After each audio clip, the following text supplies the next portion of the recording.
মধ্যাহ্নভোজের ঠিক আগে স্টোকসের সেই আউটটাই ইংল্যান্ডের সব এলোমেলো করে দিল। বিরতির পর ক্রিস ওকসকে ফিরিয়ে জেমি স্মিথের সঙ্গে তার 46 রানের জুটি ভাঙলেন প্রসিদ্ধ কৃষ্ণা।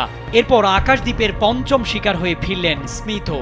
ইংল্যান্ডের ইনিংসটা আর কতক্ষণই বা টেকে, হারের ব্যবধান কত কমে শুধু সেটাই দেখার বাকি ছিল। শেষ পর্যন্ত ইংল্যান্ড হেরেছে 336 রানের বিশাল ব্যবধানে। আর এই জয়ে সিরিজে সমতা ফেরালো ভারত।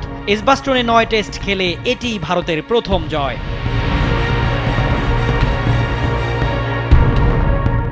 ওয়াশিংটন সুন্দরের বলটা সামনের পায়ে খেলতে গিয়েছিলেন বেন স্টোকস। বল আগে লাগলো প্যাডে, ডিআরএস নিয়েও লাভ হলো না।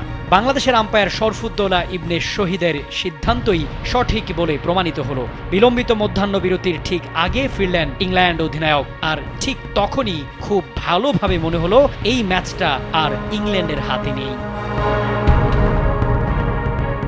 আগেও কি ছিল?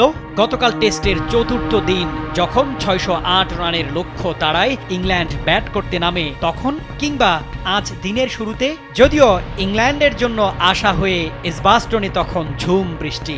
শেষ দিনের খেলা কখন শুরু হবে, হলেও কতক্ষণ পাওয়া যাবে সেটা বোঝা যাচ্ছিল না।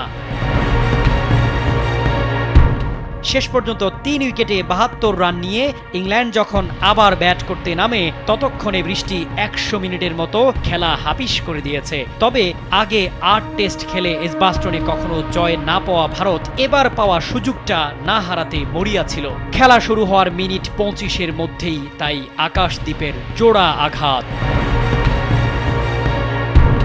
অসাধারণ এক বলে অলি পোপকে বোল্ড করার পর দারুণ ইনসুইঙ্গারে এলবিডব্লিউর ফাঁদে ফেললেন হ্যারি ব্রুককে। ইংল্যান্ড তখন 21.3 ওভারে 83 রানে 5 উইকেট হারিয়েছে। সেখান থেকে অধিনায়ক স্টোকস আর তরুণ উইকেট রক্ষক ব্যাটার জেমি স্মিথের 70 রানের জুটি ভালোই লড়েছিলেন দুজন। শেষ পর্যন্ত তারা হেরেছে 336 রানের এক বিশাল ব্যবধানে। এ কে এম শামীম খান, কালবেলা।